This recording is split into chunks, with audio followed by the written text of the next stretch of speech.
మనం ఇప్పుడు వ్యతిరేక పదాల గురించి తెలుసుకుందాము. ఈరోజు నేను వాటి గురించి మీకు వివరంగా చెప్తాను. ఓకేనా? పాఠంలోకి వెళ్దాం ఇప్పుడు. బయట, లోపల. బయట అంటే బయటకు వెళ్ళేది, లోపల అంటే లోపల ఉండేదాన్ని లోపల అంటాము. మీకు అక్కడ కనిపిస్తుంది కదా బొమ్మలో, ఒక పాప బయట ఆడుకుంటుంది, అది వచ్చి బయట. లోపల, లోపల అమ్మ కూర్చుని ఉన్నారు, లేకపోతే ఆ కుర్చీ ఉంది లోపల ఇంట్లోనూ, సో దాన్ని లోపల అంటాము. పైన, క్రింద.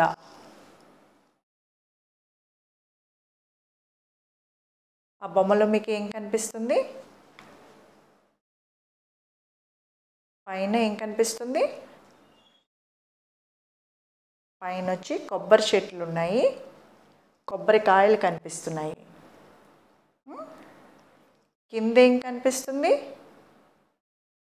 కింద వచ్చి మొక్కలు కనిపిస్తున్నాయి.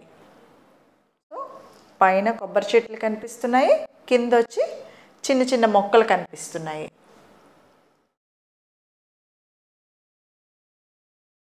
ఇక్కడ ఉన్నది నవ్వు, ఏడుపు. బొమ్మలో చూడండి,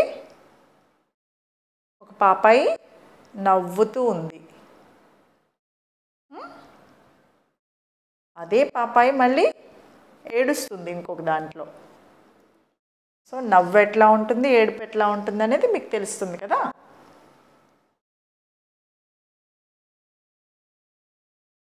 సంతోషం, దుఃఖం. సంతోషంగా ఉండేటప్పుడు మొహం ఎట్లా పెట్టిందో చూడండి పాప. అదే దుఃఖంగా ఉన్నప్పుడు ఎట్లా చూస్తుందో చూడండి.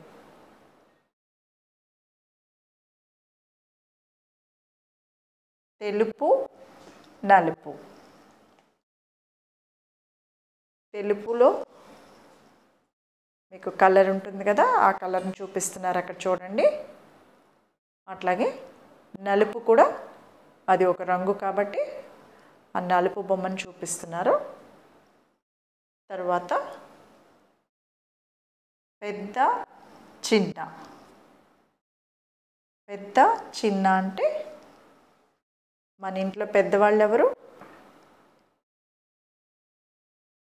నాన్నగారు. అట్లా కాకపోయినా పెద్దదిగా ఉండేది ఎలిఫెంట్ చాలా పెద్దదిగా ఉంటుంది, సో దాన్ని పెద్ద అంటారు, పెద్దది అంటారు. చిన్నది, కింద ఇంకొక ఫోటో కనిపిస్తుంది చూడండి, అది వచ్చి ఎలుక. ఎలుక వచ్చి చిన్నగా ఉంది, ఎలిఫెంట్ వచ్చి పెద్దగా ఉంది. ఓకేనా? పెద్ద, చిన్న.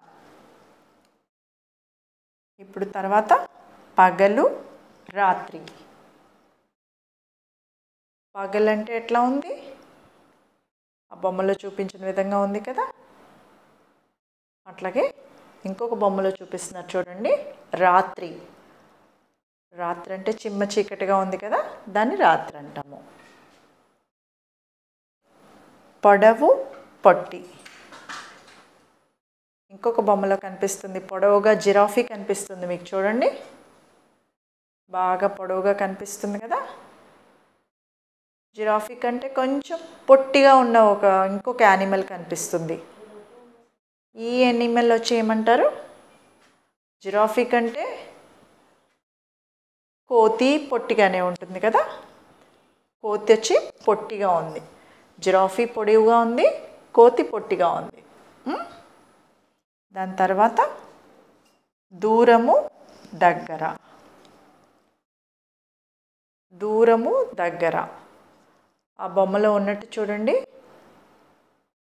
ఒక ఇల్లుని దూరంగా చూపిస్తున్నారు, అది మనకి ఇక్కడి నుంచి నడుచుకుని వెళ్ళేటప్పటికి దూరంగా కనిపిస్తుంది. దగ్గర అంటే మీ పక్కన ఉండే ప్రతి వస్తువు మీకు దగ్గరే.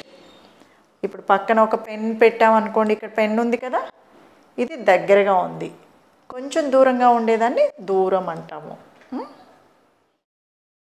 సో మీకు అన్ని వ్యతిరేకాలన్నీ బాగా అర్థమైనాయి అనుకుంటున్నాను. బాగా చూసి బాగా నేర్చుకోండి.